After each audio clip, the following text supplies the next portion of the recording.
Partout dans les pays du printemps arabe, les islamistes ont progressé. Alors faut-il s'en inquiéter?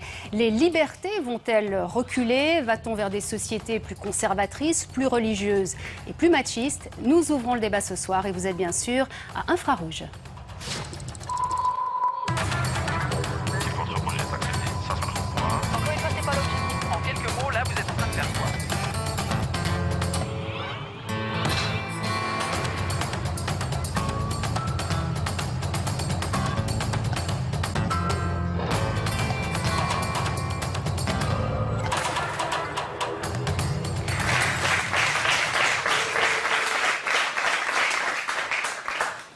Madame, Monsieur, bonsoir. Merci beaucoup d'être avec nous. L'islam est-il compatible avec la démocratie? La question se pose depuis que la charia a été proclamée en Libye, depuis que le parti islamiste Denada a gagné les élections en Tunisie. Alors nous allons débattre avec nos nombreux invités, mais tout d'abord on commence avec cette petite présentation de nos deux invités principaux. Lina Benmeni, 28 ans, militante et cyberactiviste tunisienne. Son blog a fait le tour du monde. C'est la nouvelle façon de faire la révolution, pas dans la rue, mais sur Internet. Avec plein de récompenses à la clé, le prix du meilleur blog 2011 et une nomination au prix Nobel de la paix. Tariq Ramadan, universitaire et grand spécialiste de l'islam. Il est égyptien d'origine, suisse d'adoption, brillant, influent mais controversé. Il répète inlassablement sur tous les plateaux TV que l'islam est soluble dans la démocratie, qu'il ne faut pas avoir peur des barbus, mais peut-on vraiment lui faire confiance ? Tariq Ramadan, bonsoir. Bonsoir. Merci beaucoup d'être avec nous. Merci. Alors, vous êtes un islamologue de renom, mais ce soir, on vous a surtout invité parce que vous venez de publier un nouveau livre, précisément, qui concerne le printemps arabe et qui s'intitule « L'islam et le réveil arabe ». Quand vous entendez qu'après tant d'enthousiasme, il y a tellement de crainte de voir les islamistes arriver au pouvoir dans plusieurs pays, qu'est-ce que vous dites, qu'est-ce que vous répondez à ces craintes-là ? D'abord, je les entends et je les comprends, mais je pense qu'avant même d'avoir une crainte sur qui va prendre le pouvoir, il faut déjà avoir une analyse un tout petit peu moins idéalisée, moins enthousiaste de tout le phénomène. Aujourd'hui, il faut être très vigilant. Trop idéaliste? Oui, d'une certaine façon. Non, on a soutenu des peuples et il fallait les soutenir, il fallait être du côté des peuples. Maintenant, il faut se rendre compte que les situations sont complexes, que ces révolutions, comme on les a appelées, moi je ne les appelle pas encore des révolutions, je les appelle des soulèvements. Ils ne viennent pas de nulle part, qu'il y a beaucoup d'intérêt en jeu. Je le dis au début du livre, les faits sont tout à fait troublants. De l'implication même des États-Unis qui ont financé des formations pour des blogueurs, par exemple, de Google, de grandes entreprises qui étaient dedans. Et puis il y a l'énergie des peuples. Les révolutions qui ont été manipulées, c'est ça Pas ce que vous dites ? manipulées. Ce que je dis, c'est qu'on savait ce qui était en train de se passer. Dès 2008, on a des gens qui nous annoncent déjà que des mouvements se mettent en place. Donc déjà, il faut être tout à fait circonspect par rapport à cela. Puis la deuxième des choses, regardez ce qui se passe en Égypte aujourd'hui, où l'armée est extrêmement puissante encore. Donc ce n'est pas simplement une question entre laïcs et islamistes. Il faut sortir de cette binarité et regarder les choses avec un tout petit peu plus d'œil critique et surtout régionalement. Il y a beaucoup d'enjeux. C'est ce qu'on va essayer de faire ce soir. Lina Benmeni, bonsoir. Bonsoir. Merci beaucoup d'être avec nous. C'est difficile de vous avoir sur un plateau de télévision. Vous êtes souvent entre deux avions. Vous êtes en quelque sorte une sorte d'égérie de la révolution tunisienne. Avec votre blog, vous avez contribué à la chute de Ben Ali. Peut-être tout d'abord une première question, c'est quoi votre plus beau souvenir de cette magnifique révolution, c'est vrai? Bon, c'est un souvenir qui n'est pas vraiment beau, c'est un souvenir douloureux, mais qui restera à jamais dans ma mémoire. C'est le 9 janvier, quand je suis partie à Argheb, une petite ville à 38 km de Sidi Bouzid, où tout a commencé. Et j'ai vu les premiers martyrs que je vois de ma vie. J'ai pris des photos, c'était vraiment difficile, mais c'était ce jour-là que je me suis libérée de toutes mes peurs. Voilà. Quand vous entendez Tariq Ramadan dire peut-être les blogueurs ont été manipulés, ou il y a la main de... C'est pas exactement ce que je dis. Je dis qu'il y avait des formations. Mais on le sait, c'est des faits, ça. Depuis 2004, ça s'est passé en Serbie, mais depuis 2004, il y a des financements. des blogueurs sont arrêtés en 2008 en Égypte. On sait ce qui est en train de se passer. Donc entre l'énergie populaire qui aujourd'hui s'ouvre à nous et qui est extraordinairement importante, et même des blogueurs, même Sami Gharbia qui est un Tunisien, met en évidence attention au financement, parce qu'il y a des financements de formation de blogueurs qu'il faut analyser pour ce qu'elles sont. Donc moi je tiens à dire que je suis une blogueuse qui n'a jamais eu de formation en mobilisation pacifique, on ne m'a jamais appris mes slogans. Donc voilà, j'ai agi comme une citoyenne tunisienne. J'ai commencé à bloguer en 2007.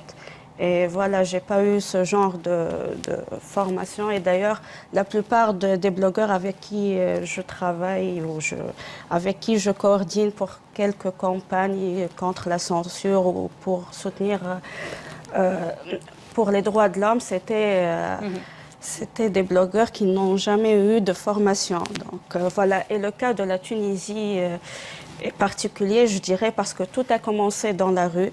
Je ne crois pas que Mohamed Bouazizi a reçu l'ordre pour s'immoler par le feu, qu'il a été manipulé. Donc Mohamed Bouazizi s'est immolé par le feu le 17 décembre et les gens sont sortis dans la rue spontanément.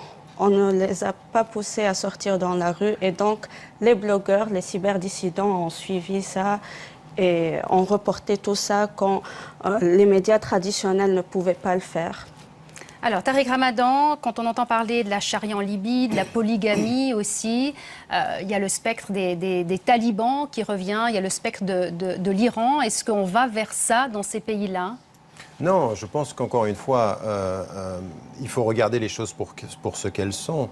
Le cas de la Libye, de ce point de vue-là, est tout à fait particulier parce que, encore une fois, en Tunisie, il y a eu des élections qui ont été des élections ouvertes et on a une Narda qui apparaît aujourd'hui comme le premier parti plébiscité par ceux qui ont participé aux élections et toute une grande majorité. En Libye, c'est une autre affaire et c'est pour la raison pour laquelle il ne faut pas qu'on mélange tout. Tous les pays ne se ressemblent pas. La Tunisie, ça n'est pas la Libye et la Libye, ça n'est pas l'Égypte. En Libye, tout à coup, c'est quand même tout à fait surprenant de voir cet homme à la tête du Conseil national de transition arriver après qu'il ait été soutenu par l'OTAN et annoncer au peuple « je vais instaurer la charia ». Et la première des clauses qu'il associe à la charia, c'est la polygamie. Mais ça vous a fait peur ? Est-ce que ça vous a fait peur, Tariq Ramadan ? Non, ça m'a pas fait peur. Ça m'a. Vous avez dit c'est normal ? Non, pas du tout. Non. Je me suis dit c'est absolument sidérant de voir un homme aujourd'hui, au moment où se libère son pays, venir avec un discours dont il faut se poser la question de la sincérité. Parce que c'est aussi cela qu'il faut se dire. Cet homme-là, avec le Conseil national de transition, il y a des gens qui sont très sincères et qui ont été des opposants de longue date du gouvernement par rapport à Kadhafi. Et il y en a d'autres, il ne l'était pas. Et lui, il a été un soutien pendant longtemps du pouvoir. Et tout à coup, il nous annonce ceci, comme pour dire à son peuple, je ne suis pas sous la coupe de l'Occident. L'OTAN nous a aidés, mais maintenant je suis autonome à tel point que je vais instaurer la charia et que je vais instaurer la polygamie. Il réaffirme son identité musulmane. On va y revenir, mais j'aimerais quand même, Lina Benmeni, on vous a surtout invité, vous, parce que vous avez eu beaucoup d'espoir avec cette révolution. Aujourd'hui, c'est un espoir qui est déçu. Vous avez accordé une longue interview à l'Illustré et vous dites des propos très clairs. Vous dites « les islamistes vont nous ramener plusieurs siècles en arrière ». Concrètement, qu'est-ce que vous craignez ? Ouais, j'ai dit oui, ils essayent de faire ça, mais je reste optimiste quand même parce que voilà, je suis jeune, je suis tout le temps avec les jeunes qui ont beaucoup lutté pendant ce soulèvement populaire parce que moi aussi je ne pense pas que c'est déjà une révolution, c'est le début d'une révolution en Tunisie, donc voilà. Mais qu'est-ce que vous craignez ? Qu'est-ce que vous craignez ? Vous pensez que les droits des femmes vont reculer ? Est-ce que vous pensez qu'on va lapider les femmes adultères ?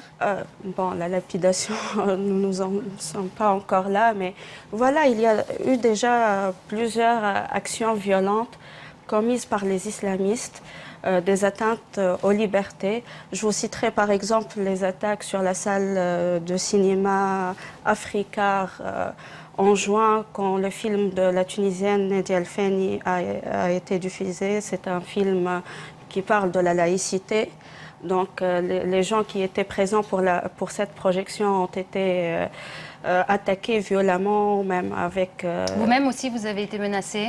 Moi, je reçois tous les jours des menaces de mort, des menaces de viol et tout ça. Plusieurs artistes tunisiens ont subi des attaques et des violences, ont été même blessés.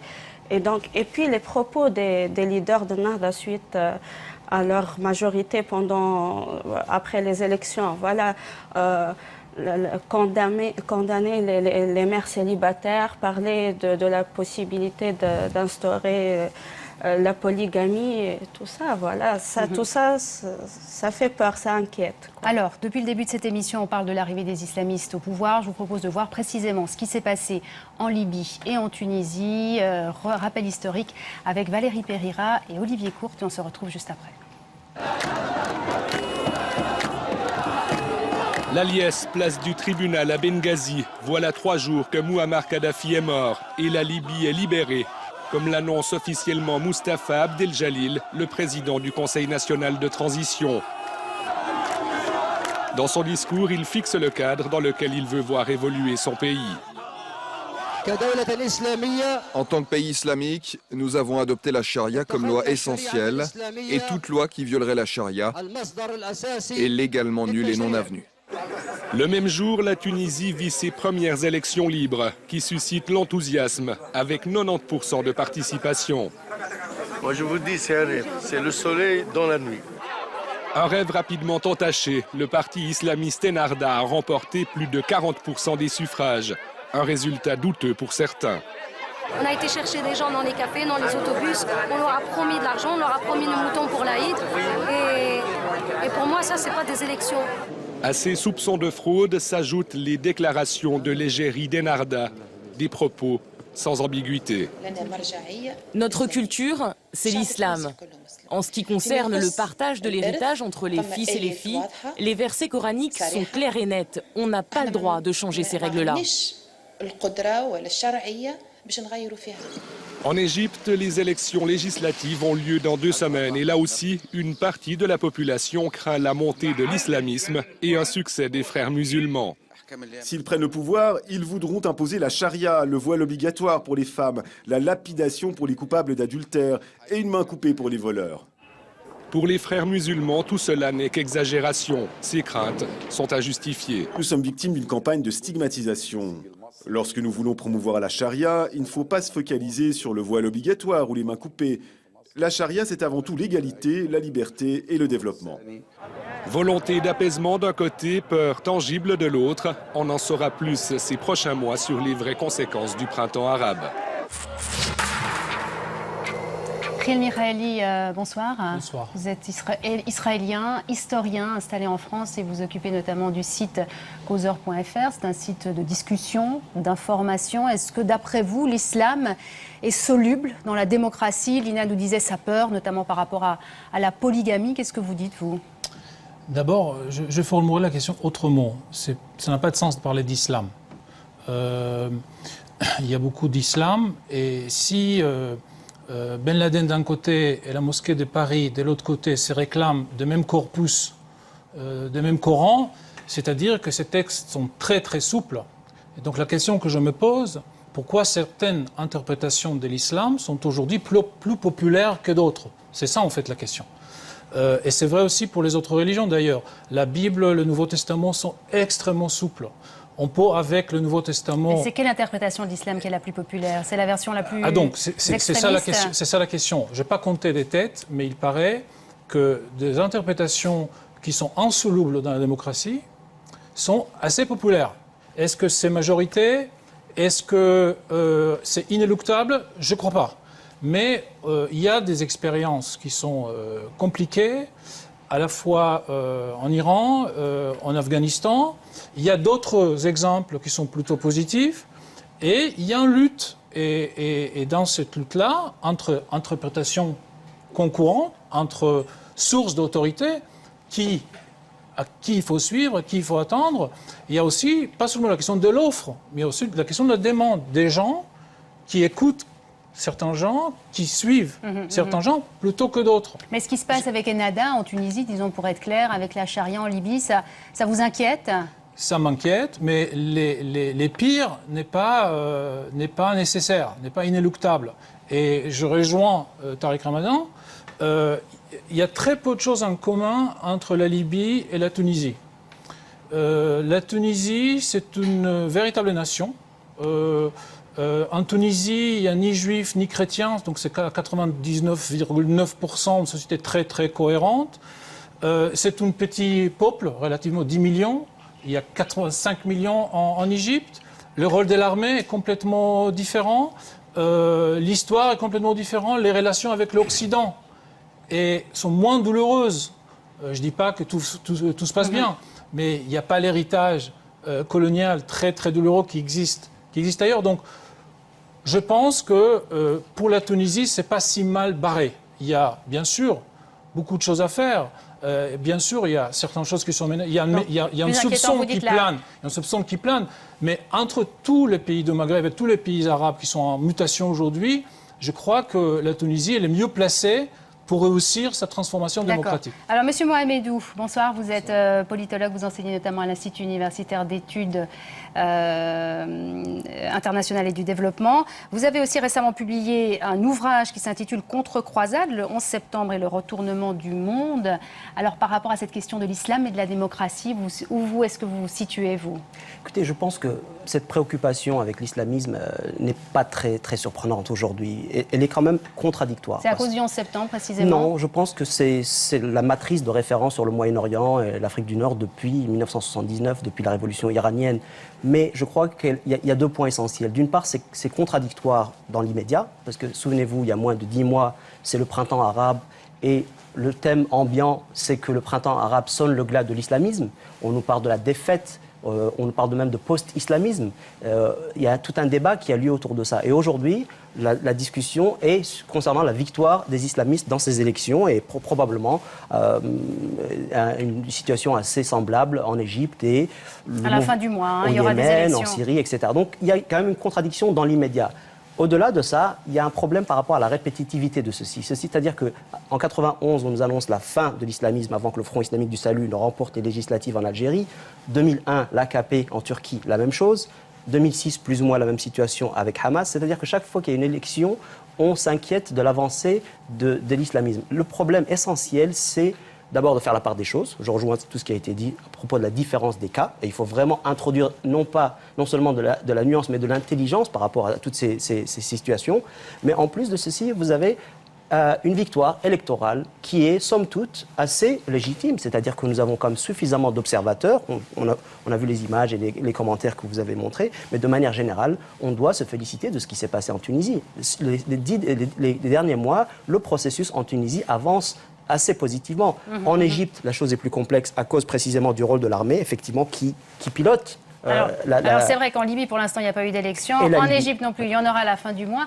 C'est vrai que dans le fond, le seul pays, les seuls citoyens à avoir voté, c'est vos concitoyens, les Tunisiens. Il y a un processus légitime. Est-ce qu'il ne faut pas respecter ce processus démocratique? Moi, je respecte ce processus. Donc, Vous pensez qu'il a été manipulé? Oui. D'ailleurs, moi, je n'ai pas voté, j'ai boycotté ces élections parce que j'ai senti la manipulation. Mon problème, ce n'était pas par rapport aux islamistes, c'était par rapport aux RCDistes, les gens qui faisaient partie donc le parti de Ben Ali. Mais Lina Benbeni, vous comprenez que quand on a été révolutionnaire, quand on incarne cette révolution, quand on est le visage de la révolution tunisienne, ça peut choquer peut-être d'entendre dire qu'on n'a pas voté. J'ai beaucoup parlé de ce sujet dans plusieurs débats, notamment à la télévision. Moi, je considère que cette révolution vient de commencer. Je ne peux pas parler de transition démocratique tant que la coupure avec le passé ne s'est pas faite. Et ce n'est pas à travers ces élections que la coupure pouvait se faire. C'est mon avis personnel. Tariq Ramadan. Oui, moi j'aimerais... Bon, je le conçois que depuis là où nous sommes, nous vivions avec des symboles, mais il faut quand même les pondérer et les modérer un tout petit peu. L'égérie de la Révolution est extrêmement contestée en Tunisie. Ça n'est pas parce qu'on en a fait quelqu'un de grand ici en Occident qu'elle a... dit ça tout à fait. Et donc moi je salue... Ouais. Non, mais je salue parce qu'il faut le faire. Ouais, il faut là très clairement saluer votre courage et votre engagement. Et là-dessus, il n'y a pas de doute. Mais finalement, dire elle est le symbole de tout ceci, c'est quelque chose... Un des symboles nominés au prix Nobel de la paix. Le prix Nobel de la paix, Obama aussi a été nominé. Il l'a même gagné. Ça ne veut rien dire. Donc en l'occurrence, moi ce qui m'intéresse de ce point de vue-là, c'est qu'on modère les choses parce que vous avez fait partie d'un mouvement. Vous avez vous-même dit, je n'ai pas suivi de formation, mais vous n'êtes pas représentatif de tous les blogueurs dont énormément ont suivi des formations en Tunisie, il faut quand même le savoir. Et donc, de ce point de vue-là, il faut modérer les symboles et en venir aux réalités. La façon dont vous présentez les choses, si je peux me permettre, et c'est pour ça que je suis un tout petit peu critique, cette espèce de polarisation, est-ce qu'il faut avoir peur de l'islamisme? Et ce serait la seule question qui... Quand on regarde notre site infrarouge.ch, en tout cas, les avis sont assez polarisés. D'accord, mais c'est ça le problème. Le problème, c'est qu'on voit avec l'œil de est-ce qu'ils vont être démocrates ou pas. Souvenez-vous, il y a 10 ans, on disait d'Erdogan, c'est un islamiste, et il est en train de prouver qu'il est plus démocrate que beaucoup de démocrates en Turquie. Ce n'est pas le cas pour nos islamistes en Tunisie. Ils ont déjà commencé ce que j'aimerais vous dire simplement, c'est que vous n'êtes pas représentatif du mouvement populaire tunisien, et moi, là où je suis d'accord avec vous, c'est qu'il faut rester vigilant. Mais vous devez aussi dire avec force qu'un processus démocratique qui a fait que des gens sont élus, ils ont été élus. Maintenant, il faudra les juger sur pièce. Mais cette espèce de diabolisation qui continue en Occident, avec cette espèce d'aveuglement très francophone, je suis désolé, en France, on a raté le coche de la Tunisie. On n'a pas compris ce qui se passe. Et les Américains sont bien plus en avance et bien plus en relation. Donc moi, ce qui m'intéresse aujourd'hui dans ce débat-là, c'est de dire, est-ce que c'est ça la vraie question? Est-ce que la vraie question, c'est la polarisation entre les islamistes et les laïcs? Ou les vrais processus démocratiques d'enseignement et du droit des femmes? Parce que réduire ceci au retour de la polygamie, excusez-moi, c'est quand même plus complexe que ça, ce qui se passe dans le monde arabe. Ce sont les leaders de Nahda qui entrent dans ces débats, malheureusement. Non, vous aussi, vous y êtes. Non, moi, je réponds par rapport à ce qu'ils disent. Je critique ce qu'ils disent. Nina Benmeni, vous allez encore plus loin. Vous dites rien n'a changé. Vous avez déclaré dans un journal la violence policière, la torture, les restrictions de la liberté de la presse, tout cela continue. Des rumeurs sans cesse lancées pour entretenir un climat de terreur. Et c'est pour cela que je n'ai pas voté d'ailleurs. Alors, moi j'ai une question, dans le fond, à quoi ça servait de faire la révolution? Est-ce que vous ne regrettez pas aujourd'hui? On a réussi à casser la barrière de la peur. Les Tunisiens restent vigilants par rapport à ce qui se passe en Tunisie. Donc, moi je pense que l'avance prise par les islamistes pendant les élections a plusieurs explications, comme ce qu'on a vu dans le reportage. Voilà. Ils sont présents partout, ils se rapprochent des gens, ils donnent de l'argent. Voilà, je dirais qu'ils ont un double discours, mais non, un triple discours. Un discours officiel pour les médias, le discours de la modération, un discours pour les réunions restreintes et un autre discours dans les mosquées et avec le peuple. Et ça me fait peur, ce triple discours. Mais écoutez, Tariq Ramadan vous a souvent accusé de double discours. Oui, vous allez me mettre dans le aujourd'hui, mais aujourd'hui c'est intéressant. Aujourd'hui, il y a un parallélisme qui se fait avec. Écoutez, c'est toujours pareil. C'est toujours pareil. Vous n'étiez pas en soutien au dictateur et il faut le saluer.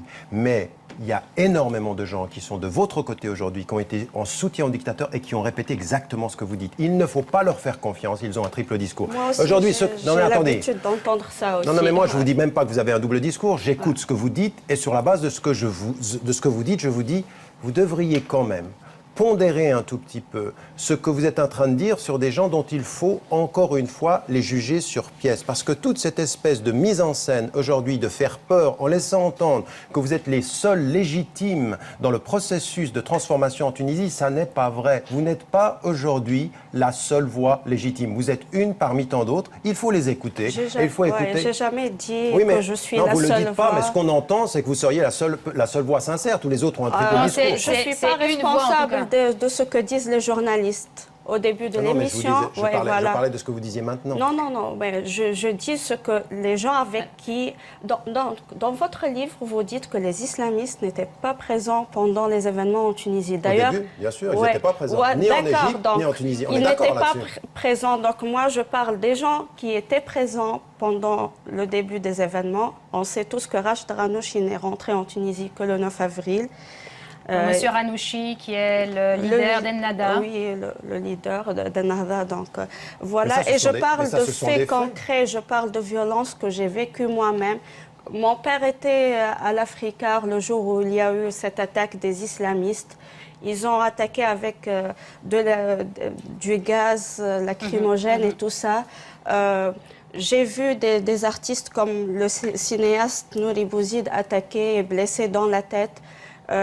J'ai vu la violence qu'il y a eu à la faculté à l'université de Sousse, lorsque l'administration a refusé d'inscrire une fille en niqab. J'ai vu tout ça. Et moi, j'aimerais vous poser une question. Ouais. J'aimerais vous poser une question parce que, comme il a été dit, on nous a souvent répété la diabolisation de l'islamisme et donc ça a souvent justifié la dictature. La question que vous posez aujourd'hui, c'est de dire, à la suite d'un processus qui a été un soulèvement où Ben Ali est tombé, et nous en sommes tous contents, Ouais. qu'il soit tombé lui, que Moubarak soit tombé. Maintenant, la question, elle est, dans un processus qui va aller vers le changement dans ces pays-là, que proposez-vous? C'est-à-dire, est-ce qu'il faut aller vers un processus démocratique, transparent, avec toutes les difficultés, et il va falloir être vigilant, et il va falloir juger les gens sur pièce, ou est-ce que finalement, il faut se distancer de tout cela? Et donc, quelle est l'alternative? Parce que je ne comprends pas bien quelle est votre position aujourd'hui par rapport à ce qui se passe. Vous êtes pour? Vous êtes contre? Vous êtes où?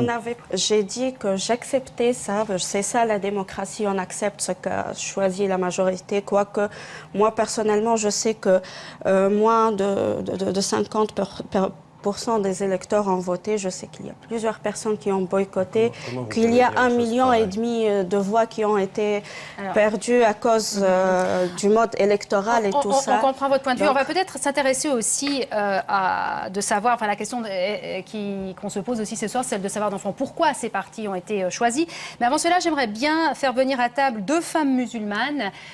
Une libyenne, Zaina Moussa. Zaina Moussa, merci de nous rejoindre. Vous êtes suissesse d'origine libyenne. Et puis une égyptienne, Mona Abdel Wahad. Vous êtes suissesse d'origine égyptienne. Alors Mona Abdel Wahad, nous vous avions reçu sur ce même plateau. C'était au début de l'année, quand les révolutions battaient leur plein dans leur pays. Vous nous aviez dit votre émotion, votre enthousiasme. Alors aujourd'hui, est-ce que votre enthousiasme est intact? Mon enthousiasme est intact. D'abord, j'aimerais juste intervenir par rapport à quelques commentaires que j'ai entendus. Monsieur Ramadan, aujourd'hui, nous parle avec une voix un peu plus confiante. Je sens la voix de quelqu'un qui parle comme s'il était au pouvoir. C'est comme si les frères musulmans étaient déjà là. Je ne suis pas frère musulman, je ne suis pas égyptien, donc je ne sais pas quel pouvoir je vais prendre. Peut-être celui de la Confédération, je suis suisse de nationalité. Ben, très bien, alors je me suis trompée peut-être. Oui. Oui. De toute façon, vous les défendez très bien.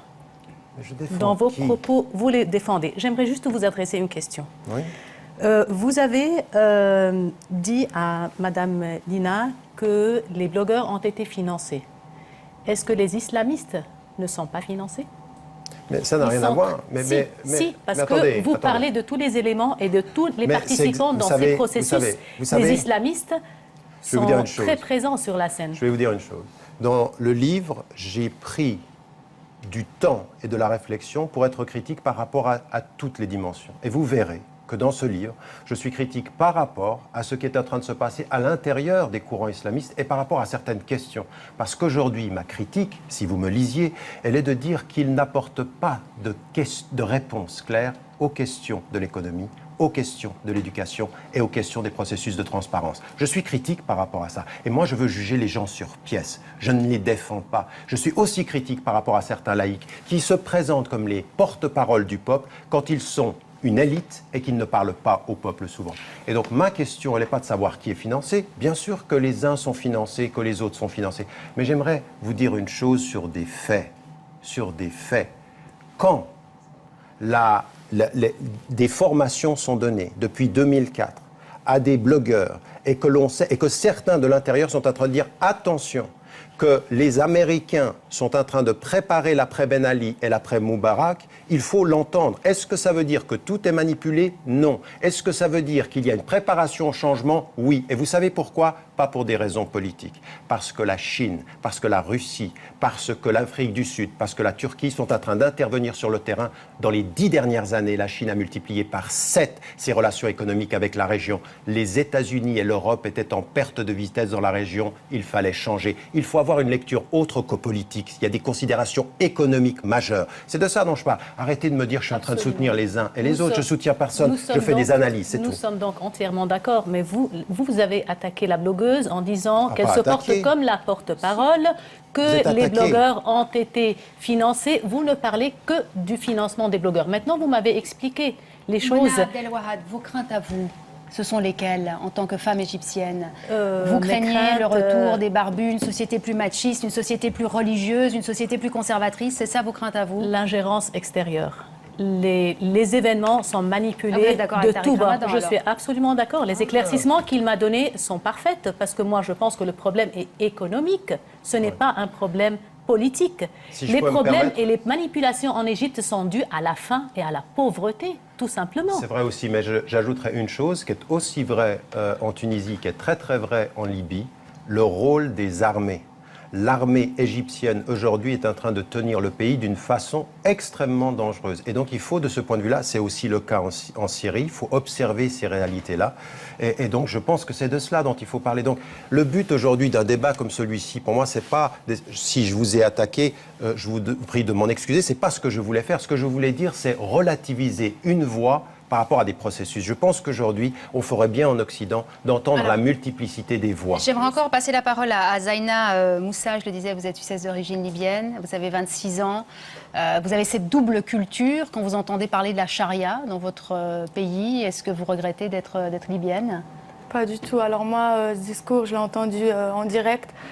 Je vivais ces moments d'émotion malheureusement éloignés. J'aurais voulu être sur place pour célébrer avec... Votre père, il faut le rappeler, a fait la révolution aux côtés des révolutionnaires du CNT. Alors mon père a eu la chance d'être sur place lors de ces événements qui étaient d'une grande joie pour nous. Et j'ai entendu le discours du président du CNT, Mustapha Abdel Jalil, qui ne m'a pas surprise parce que, en fait, la charia a toujours été appliquée en Libye, que ce soit sous l'ère de Kadhafi, ça a toujours été source de droit en Libye. Il faut savoir que, comme on disait tout à l'heure, il faut remettre chaque pays à un contexte particulier. Et dans le cas de la Libye, c'est en fait une population musulmane. On n'a pas de minorité religieuse.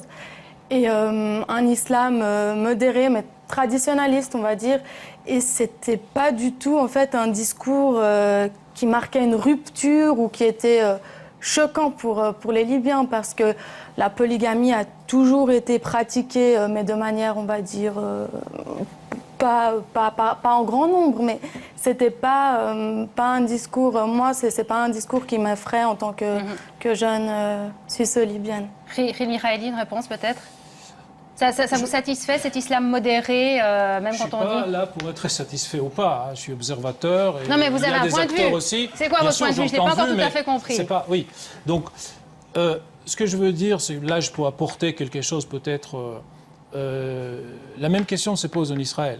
En Israël, la halakha, qui est la charia des Juifs, est parmi les sources, c'est pas le seul, mais c'est parmi les sources qui inspirent la législation et aussi les décisions de la Cour suprême. Donc, je connais une démocratie libérale qui n'est pas à la française ni à l'américaine. Donc, il y a un champ, je crois que pour les musulmans, l'exemple, au-delà des conflits et de la solidarité avec les Palestiniens, je crois que l'exemple israélien où il y a une religion qui est plus proche de l'islam que le christianisme et qui a à peu près la même histoire de souveraineté, c'est-à-dire un roi qui est un calife, donc un roi qui est à la fois temporel et spirituel, avec les mêmes problèmes aujourd'hui, comment gérer ces 12 sphères. En Occident, ça a été coupé. Il y a les sphères politiques, il y a les sphères religieuses, et les deux ne doivent pas se toucher. Ce qu'on appelle la laïcité. En Moyen-Orient, dans les décennies à venir, cela est impossible. Il faut inventer quelque chose. Voilà, il faut inventer quelque chose. Alors, ça peut aller vers l'Iran, vers les talibans, mais ça peut aussi aller vers la Turquie, l'Albanie, le Kosovo, etc. Il y a plusieurs exemples. Monsieur Mohamedou. Oui, je crois qu'il faut... On est forcé de renouveler un petit peu notre vision, notre matrice avec ces révolutions. Mais ça ne convainc pas, ce discours. Ça ne convainc pas Ça ne convainc pas peut-être parce qu'on a toujours la même vision qu'on réchauffe à chaque fois. C'est-à-dire on peut se perdre en discussion théologique sur ces questions. Pour moi, le problème, la discussion religieuse est un faux problème. Il y a des transitions qui sont en cours en Tunisie, en Égypte. Ils avancent, cas un. Ce qu'on a appris pris des transitions ailleurs, en Europe de l'Est, en Amérique latine, c'est que ça prend beaucoup de temps, c'est difficile, c'est une mutation sociétale c'est l'institutionnalisation de l'incertitude. C'est-à-dire les élections, il n'y a pas de garantie de résultat. Et c'est un combat entre les Tunisiens à partir du moment que deux choses importantes sont clés. Un, une rupture avec le passé. Donc il ne faut pas craindre ni l'Iran, ni il ne faut pas sombrer dans l'alarmisme qui est effectivement perpétué. Là, je rejoins ce qui a été dit à partir de là. Effectivement. Deuxièmement, il faut une rupture, comme je dis, avec le passé, l'autoritarisme de Ben Ali, l'autoritarisme de Moubarak, et il faut surtout qu'il y ait des précédents d'élections qui se passent dans la normalité. Mais je voudrais revenir sur la Libye, parce qu'effectivement, les choses sont très différentes. Je partage l'enthousiasme de ce qui s'est passé, personne ne regrette Kadhafi. Néanmoins, il y a dans ce débat autant de géopolitique, si vous voulez, que de religion. C'est-à-dire qu'autour de la Libye, de ce qui s'est passé, c'est-à-dire qu'on passe des révolutions qui autoproduites localement à une situation qui se transforme d'abord en un conflit armé et puis une intervention humanitaire, mais une intervention tout de même. Là, je crois que ce qu'on a en Libye, à moins qu'il y ait rapidement la mise en place d'un pouvoir central fort et légitime qui va pouvoir amener les Libyens à prendre des décisions électorales comme les Tunisiens les ont pris, les Égyptiens vont les prendre dans quelques semaines, à moins qu'on ait une transition qui commence. On a le spectre d'une irakisation de la Libye, avec tout ce terrorisme qui est au Sahel, avec ces armements qu'on voit, avec ces combats entre les milices, avec, si vous voulez, un terreau qui n'a pas eu la société civile qu'on a vu en Tunisie et en Égypte. Donc il y a effectivement un potentiel. Je ne pense pas qu'il faut sombrer dans le fatalisme que je critiquais il y a un instant par rapport à l'islamisme. Néanmoins, il faut en prendre acte et essayer de se prévenir par rapport à ça. Le CNT est un acteur, mais il y a d'autres acteurs. Là, pour le coup, il y a des islamistes qui ont un passé beaucoup plus radical. Des gens qui avaient été affiliés à Al-Qaïda, par exemple. Donc, Abdel Hakim Belhaj est un exemple. Donc, il y a une complexité géopolitique autour de la Libye, autour de la Syrie également, qui fait qu'on doit absolument prendre acte de ça, peut-être, je dirais pour ma part, plus que le débat sur la religion. Donc en tout cas, on retient de tout ce qui est dit autour de cette table qu'il faut analyser chaque situation. Chaque situation est différente, chaque pays est différent. J'aimerais inviter à cette table Gaëtan Vanet. Gaëtan Vanet, vous êtes journaliste à la radio Suisse romande, vous êtes chef de la rubrique internationale et vous avez couvert ces différentes révolutions arabes, notamment en Libye, en Tunisie, en Égypte, pour n'en citer que quelques-uns. J'ai envie que vous nous disiez ce que vous avez vécu sur place, notamment en Libye. Vous me disiez que vous avez vécu avec ces révolutionnaires précisément du CNT. Oui, avec ces jeunes révolutionnaires qui partaient au combat au tout début, en tout cas dans la zone où j'étais, dans la zone de Zentan, quasi les mains nues pour combattre les troupes de loyalistes du colonel Kadhafi. Et ça, c'est juste une seule image. Ils allaient carrément courir après les chars, je disais, avec des couteaux ou quoi que ce soit, dans une espèce de guérilla assez impressionnante pour tenter de rééquilibrer les forces. Et ça me ramène à ce qui était dit au tout début du débat, où on est vraiment sur le terrain, quand on disait qu'il y avait des interventions extérieures, notamment pour les blogueurs en Tunisie, etc. Alors effectivement, sans doute, mais ce que j'ai constaté dans tous ces pays où je suis allé, et aussi où on le constate encore en Syrie, d'où je reviens, c'est qu'il y a quand même un espèce, j'allais dire, d'enthousiasme, de volonté populaire, notamment de la jeunesse, de faire ces soulèvements ou ces révolutions, appelez-les comme vous voulez, et que ça, à mon avis, ne peut pas être manipulé. Il y a trop de risques, il y a trop de volonté, il y a trop d'enthousiasme. Vous faisiez allusion à la Serbie, je peux faire allusion à l'Ukraine aussi, où il y avait des dizaines, des centaines de milliers de gens dans la rue par moins 10, moins 15, moins 20 degrés. On disait ce sont les Russes, c'est l'Occident qui les a payés. On peut en payer 10 000, on peut en payer 20 000, on ne peut pas payer 1 million de personnes. De même là, on ne peut pas encourager des gens à aller mourir sur le terrain. Parce que certains sont morts sur le terrain en leur disant « Allez-y, faites une révolution, on en a besoin pour des intérêts économiques ou pour des intérêts géopolitiques. » Mais si je peux juste répondre à ça, parce qu'il ne faut pas mal comprendre ce que je suis en train de dire. Il y a une différence entre savoir que dans la région, il va falloir aller vers une transition, de soutenir ces phénomènes-là en soutenant des jeunes et les volontés populaires. Et là-dessus, je suis complètement, je le dis d'ailleurs dans l'ouvrage, personne ne peut contrôler des foules et cette énergie populaire. Et en particulier en Syrie, on ne l'aurait pas voulu. On aurait préféré la stabilité. D'ailleurs, même les Américains, au départ, ont dit une réforme de l'intérieur. Et la population est plus forte que n'importe quel contrôle, et maintenant elle déstabilise le pouvoir. Donc je suis complètement d'accord là-dessus, et c'est pour ça qu'à mon sens, il faut bien entendre cette énergie populaire-là.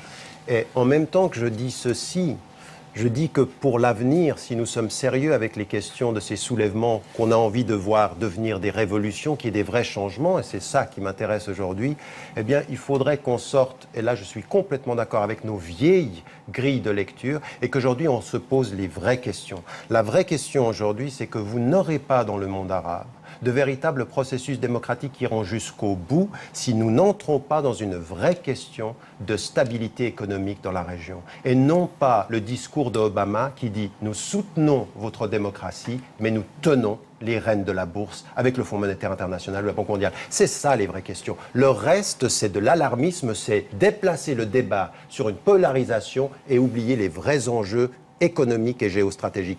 Toute la question du Niger, de la Libye, avec le sud de l'Afrique, avec les nouveaux gisements pétroliers qu'on a trouvés dans la région, c'est de ça dont il faut parler. Et arrêter de nous diaboliser les uns et les autres. C'est de ça dont je veux parler surtout. Gaëtan Vanet, une réponse. Vous êtes d'accord avec cette analyse? Vous, qui, je le précise, avez reçu le prix Jean Dumur, tout récemment. Oui, je suis entièrement d'accord, notamment parce que ce qui est là aussi sur la diversité des gens, des points de vue, des religions aussi que j'ai croisées dans les comités d'organisation des manifestations ou des combats, que ce soit de nouveau en Libye ou en Syrie. En Syrie, il y a des chrétiens, par exemple à Hama, qui font partie des comités d'organisation des manifestations. Alors certains diront effectivement c'est une minorité ou autre, etc. Néanmoins, il y a cette volonté justement de casser ces clivages, et peut-être que je retrouvais justement dans les différentes organisations et dans les différents lieux dans lesquels je suis allé, avec cette volonté d'ailleurs aussi économique. C'était un des avenirs qu'ils cherchaient, c'était une équité économique. Mais là, je me demande si on ne se heurte pas, d'ailleurs c'est une question ouverte à la table, un conflit de génération aussi. Parce qu'une grande partie des gens que j'ai vus, que j'ai rencontrés, avec lesquels j'ai discuté, que j'ai interviewés, étaient beaucoup des jeunes, ceux qui allaient manifester, qui allaient dans la rue. Les blogueurs aussi. Les blogueurs aussi, les blogueuses. Et ces gens-là étaient des jeunes. Et ensuite, on a tout le discours, un peu celui qu'on a autour de cette table. Et regardez la moyenne d'âge, excusez-moi messieurs, Merci. Elle est assez élevée. Et je me demande si on ne retrouve pas ce problème de génération entre ce qui veut être fait par les uns, par les jeunes et par les anciens. Choc des générations, c'est vrai, quand on vous regarde, entre vous et Tariq, il y en a un qui est plus jeune que l'autre, en tout cas. Ouais, c'est gentil. Je tenais à dire que les blogueurs ne travaillent pas seulement derrière leur écran. Les blogueurs se déplacent sur le terrain, prennent les photos sur le terrain. Les blogueurs ont manifesté en Tunisie. Voilà. Cependant, en ce qui concerne la stabilité... Et je rappelle, le nom de votre blog, c'est A Tunisian Girl, donc une fille tunisienne. Oui. Et concernant la question de la stabilité économique, c'est ce que nous attendons de nos représentants à l'Assemblée constituante. C'est le débat que nous voulons maintenant en Tunisie. Mais le problème, c'est que ces nouveaux représentants des Tunisiens ne parlent pas de ça, ils parlent d'instaurer le califat. Mais là-dessus, je vous suis complètement. Oui, On a un vrai... mais attendez, je vous suis complètement dans ce débat aujourd'hui. C'est que même dans cette polarisation, même un certain type de mouvement, et les islamistes, ce qui les intéresse, c'est la structure étatique. Et ils sont là, ils essayent en permanence de rassurer en disant « mais non, on est modéré, on est ouvert ». Et ils n'apportent pas forcément de solutions sur des questions économiques, sur des questions culturelles et éducatives. Ce que je mets en évidence dans le livre. Et là-dessus, je suis d'accord. Mais non, mais il y a une autre chose qui est moins inquiétante, et c'est là où je vous suis complètement. C'est que tous les mouvements islamistes, tous, sans exception, ont vu de l'intérieur une implosion entre l'ancienne génération et les nouvelles générations. Beaucoup de jeunes, même islamistes, se retrouvent beaucoup dans un certain nombre de questions que vous posez à l'extérieur. Et là, c'est ça qu'on a rencontré. On a rencontré des jeunes. Je veux dire, même les frères musulmans, ils ont éclaté en 5 mouvements en Égypte. Ils ont complètement éclaté, ils ont implosé. Pourquoi? Parce que des jeunes disent, mais on ne peut pas continuer le discours que vous nous tenez d'une structure étatique qui ne répond pas aux vraies questions de la société. Vous dites les frères musulmans ont changé, Tariq Ramadan, c'est ça ce que vous dites? Non, ce que je dis, c'est que le leadership n'a pas toujours changé, mais la jeune génération, le conflit de génération aujourd'hui dans le monde arabe est l'une des données majeures de ce qui va se passer dans l'avenir. Une réponse peut-être, Mona Abdelwahad. Oui, je suis tout à fait d'accord. Le conflit des générations existe et j'allais justement parler des frères musulmans. Ce conflit existe entre la jeune génération des frères musulmans et l'ancienne garde. Mais j'aimerais parler aussi du conflit des générations et la présence et le mouvement des jeunes. Les jeunes ont fait preuve d'une naïveté politique. On doit l'admettre. L'échec en Égypte, on est allé offrir la révolution à l'armée, un cadeau sur un plateau en argent. Et regardons maintenant, qu'est-ce qu'on reçoit? Personne ne le sait. Personne ne le sait, tout est opaque, tout est fermé. Je cite un petit exemple, les élections des Égyptiens à l'étranger. On s'est débattu pour pouvoir avoir un droit de vote. Il y a à peine 3 jours, on nous a permis de nous enregistrer en ligne, mais tout est opaque. Nous ne savons absolument rien, ni les voix seront décomptées comment, ou qui va le faire, y aura-t-il des organes de surveillance? Absolument rien. Et tout le monde est réticent de participer. On ne sait pas nos voix vont être utilisées pour quel objectif, nos renseignements personnels vont aller entre les mains de qui. Mais ça me ramène juste à une question que vous m'aviez posée, quelles sont mes craintes? Mes craintes, c'est que tout le monde baisse les bras, que tout le monde ait peur de ces islamistes, de ces salafistes financés. On parle de 5 milliards de financement en Égypte pendant les 6 derniers mois. Il ne faut pas avoir peur, il faut aller voter. Vous abstenir de donner votre voix, c'est une erreur. C'est une erreur parce que vous baissez les bras. Non, pourquoi on vous a posé la question, pourquoi vous faites la révolution si vous refusez de donner votre voix? L'abstention n'est pas une solution. Vous n'êtes pas dans une vraie démocratie comme en Europe où l'abstention a sa valeur. Dans nos pays, l'abstention, tant mieux, une voix de moins. Non. Alors, une réponse. Je ne regrette pas parce que, comme je l'ai déjà dit, moi, je suis toujours mes principes. Je n'ai pas voté, ce n'était pas à cause des islamistes, c'était à cause des RCDistes. L'ancien parti de Ben Ali. J'ai fait le sit-in de la Casbah avec les jeunes qui ont demandé les élections de l'Assemblée constituante.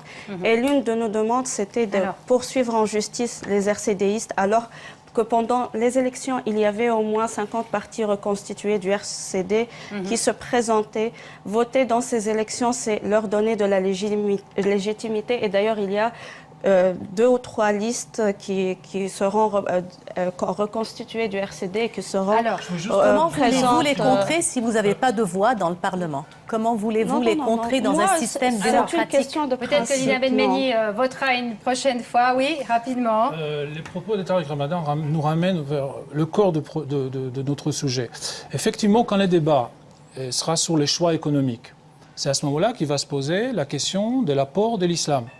Parce que je rappelle que dans une démocratie, il y a d'un côté les procédures qui permettent à la majorité d'exercer le pouvoir, mais de l'autre côté, il y a aussi des valeurs, et il y a aussi une chose qui est très importante, c'est que tout le monde a une opinion. Et donc, imaginons qu'il y a une position d'un parti islamiste, mettons, je ne sais pas, une politique économique, et que de l'autre côté, il y a un parti qui est laïque et qui a une position extérieure.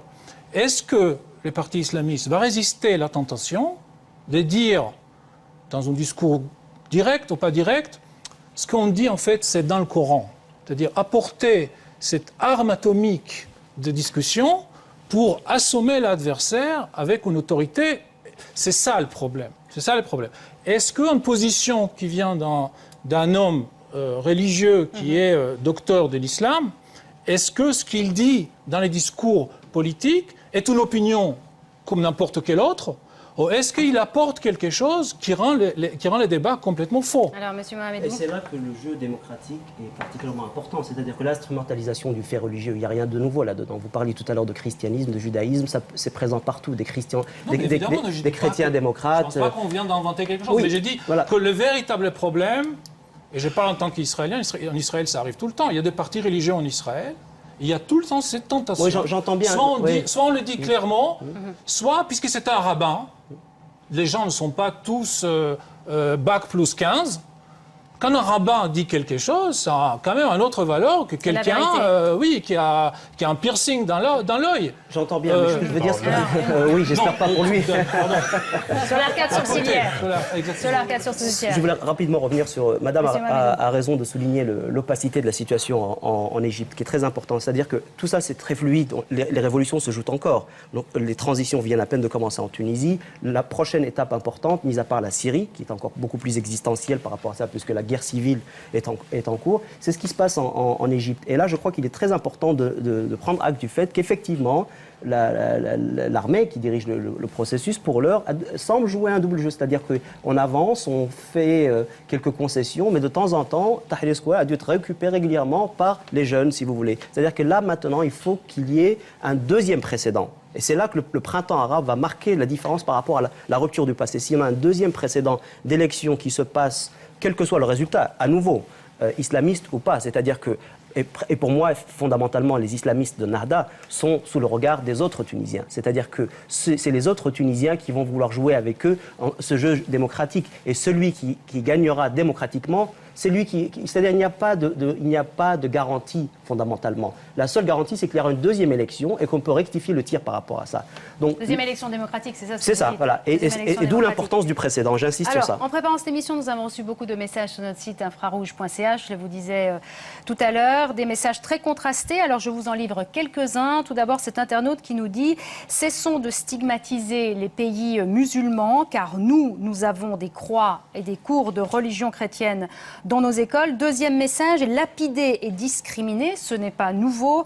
Toutes les religions l'ont fait. Ce qui est désolant, c'est que certaines le fassent encore en 2011. Et puis, dernier message qui est pour vous, Tariq Ramadan. Ramadan est un télévangéliste islamique des temps modernes avec une devise, islamiser la modernité et non pas moderniser l'islam. C'est une assez jolie formule. Est-ce que vous êtes d'accord avec ça? C'est une très très ancienne formule d'un livre. Il aurait fallu juste mettre des guillemets, c'est connu et c'est du réchauffé encore. J'ai pas le temps de répondre à ça et ça m'intéresse pas. Ce qui m'intéresse aujourd'hui, c'est que... Non, écoutez, moi je parle ici comme un citoyen suisse de confession musulmane qui vient d'Égypte et qui a envie de dire à ses concitoyens, écoutez, de deux choses l'une. Soit vous êtes honnête avec vos principes, et qui sont des principes de démocratie. Et vous soutenez les peuples quand ils se soulèvent et vous respectez leurs choix, même si leurs choix vont aller un peu contre vos intérêts parce qu'ils vont peut-être moins vous donner de pétrole, plus exiger qu'on donne de la nourriture à leur peuple, et que quand on vient me parler à moi de la question de la charia des femmes et qu'on se tait systématiquement quand il s'agit des pétromonarchies parce que ça nous arrange, j'essaye simplement d'avoir un discours qui soit clair et honnête, et il y en a certains qui ont des silences qui ne sont pas très honnêtes, parce que c'est facile de venir dire aujourd'hui devant ces processus démocratiques, oh attention, les Arabes, est-ce que l'islam peut être compatible avec la démocratie? Pour n'importe quelle personne qui étudie ce qui se passe aujourd'hui dans les sociétés arabes et dans les sociétés majoritairement musulmanes, de l'Indonésie à la Turquie, au Sénégal, pas simplement les sociétés arabes. Il reste moins de 10 minutes au débat. J'aimerais bien poser... Simplement qu'on reconnaisse quand même qu'il y a des sociétés qui ont envie d'être pour le pluralisme. C'est dans le fond pourquoi les Tunisiens ont choisi Ennahda comme parti. Beaucoup disent on a choisi ce parti parce qu'il marquait la rupture, parce que c'était ces partis, précisément des partis islamistes, qui avaient beaucoup été persécutés sous Ben Ali.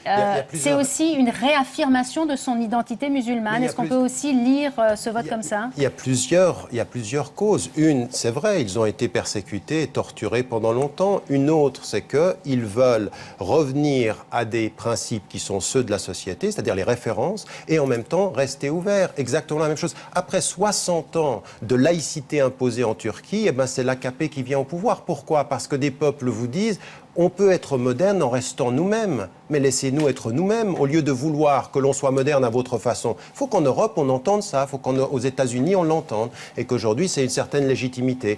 Et le discours de l'INA peut être extrêmement séduisant pour l'oreille occidentale, il est un discours parmi une dizaine d'autres, et les autres sont aussi légitimes que celui-ci.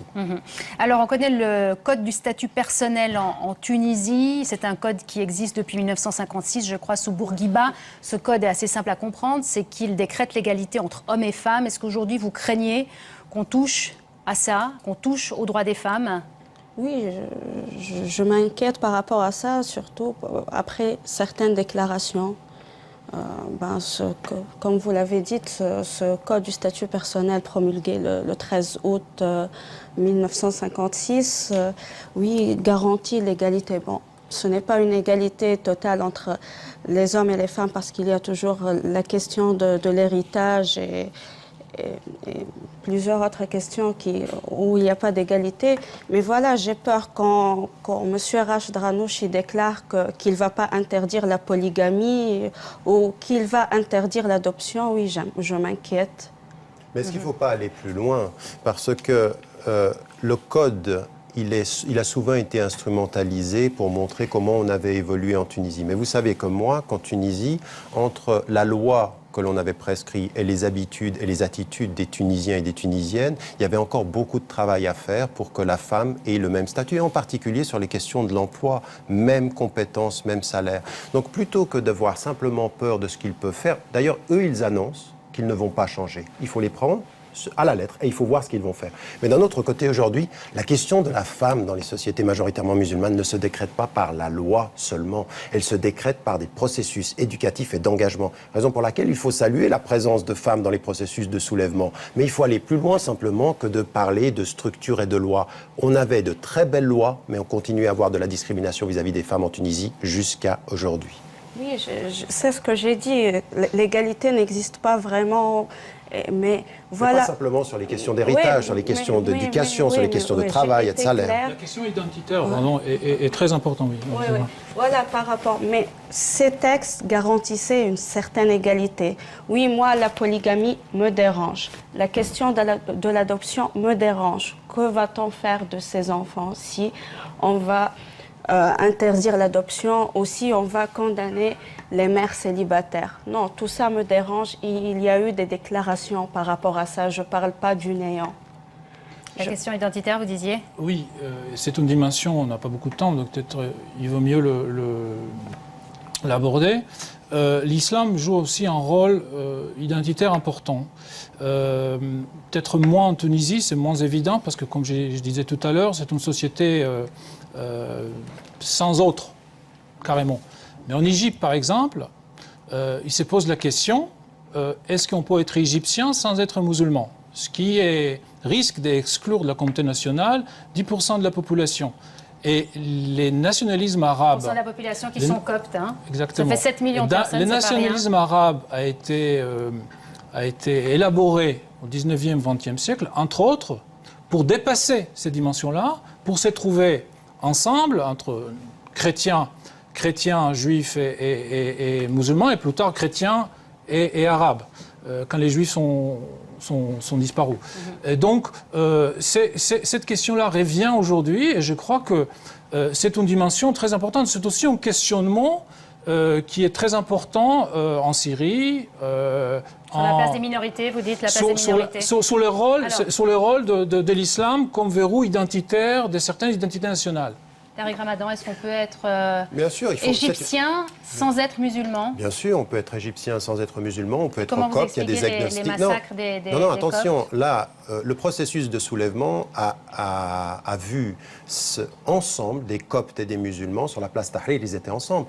Les derniers événements, c'est là où vous voyez, il faut complexifier les choses. Les derniers événements qui ont vu la mort de coptes et le fait d'avoir attaqué des coptes sont le fait de l'armée. C'est-à-dire que l'armée a joué sur les divisions entre les musulmans et les coptes, et ça on le sait. Et même le président Sadat, au moment où il ne sait plus comment tenir son peuple, il dit on va séparer le sud chrétien de l'Égypte. On joue sur ces divisions-là. Et là, vous avez raison, ça n'est pas parce qu'il y a un jeu politique de l'armée ou de quiconque ou des dictateurs qu'il faut minimiser la question de la citoyenneté égalitaire. Alors vous avez parlé d'Israël qui a beaucoup à faire là-dessus, énormément, et il faut que les sociétés arabes fassent de la même façon. Mona Abdelwahad, concernant les coptes et la place des chrétiens dans votre pays. Les craintes des uns et des autres, c'est tout le travail démocratique à faire. Il ne suffit pas de faire chuter la tête d'un régime pour que le régime chute. C'est là tout le travail qu'il y a à faire. C'est ça la démocratie. Nous sommes dans les balbutiements de la démocratie. Nous savons pertinemment en Égypte que les progressistes auront très peu de sièges. Ils auront très peu de chances. Et là, je suis d'accord, laissons les islamistes arriver au pouvoir, ceux qui les financent, nous ne pourrons pas les financer à vie. Jugeons-les sur pièce, comme l'a dit M. Ramadan. Laissez-les faire face à l'épreuve. Les islamistes ou n'importe qui, pour moi, on juge les gens sur pièce, quels qu'ils soient. C'est le sujet du débat, c'est le montée de l'islamisme. Donc c'est là tout le travail démocratique à faire. Il ne suffit pas de descendre dans la rue, de faire une révolution, d'enlever la tête d'un régime, et puis voilà, on rentre chez nous, on regarde la télé, et puis tout est fait. Non, c'est le début du travail, et il faut le continuer jusqu'au bout. Et je profite, parce que je pense que le temps de l'antenne est terminé, j'adresse un petit message à tous les Égyptiens de l'étranger, je vous prie. Allez voter. Voter. On espère qu'ils entendront votre message. Monsieur Mohamedou ? Oui, sur la question du fait religieux, je crois que c'est important d'abord de pointer du doigt le fait que citoyenneté et piété ne sont pas antinomiques, et ça vaut pour toutes les religions, c'est très important. Mais vous posez la question centrale, c'est-à-dire pourquoi ces gens ont voté, et qu'est-ce qu'on voit aujourd'hui? La complexité de ce printemps arabe. Après 8 mois, nous avons 3 éléments qui sont clairement visibles. 1, plus de démocratie. Clairement, c'est-à-dire qu'il y a vraiment un mouvement qui est régional et qui est historique et qui imprime son empreinte sur tout le monde, des indignados jusqu'au Occupy Wall Street, c'est-à-dire une véritable transformation mondiale. Deuxièmement, plus de conservatisme, il faut en prendre acte. Et ce n'est pas particulier à cet événement. Régulièrement, on le voit dans l'histoire des révolutions qui produisent justement ce genre de résultats. Et plus problématique, plus de conflictualité. Et ça, c'est quelque chose qui peut poser problème sur le long. En Libye, on en a parlé. En Syrie, c'est le cas. La situation au Yémen n'est pas résolue et d'autres théâtres dans lesquels, au Bahreïn, donc il y a cette conflictualité et la dimension la plus problématique. Ce n'était pas notre sujet ce soir, mais je pense qu'il faut en prendre acte puisque l'idée c'est de faire le point sur le printemps arabe. Alors le mot de la fin pour vous, Lina Benmeni, qu'est-ce que vous souhaitez pour votre pays, la Tunisie ? Je souhaite qu'on réussira à avoir une vraie démocratie, qu'on aura cette stabilité économique. Je ne peux pas anticiper les choses, ça dépendra de plusieurs facteurs. Là, le peuple a choisi, je respecte le choix du peuple et je reste vigilante, observatrice et voilà.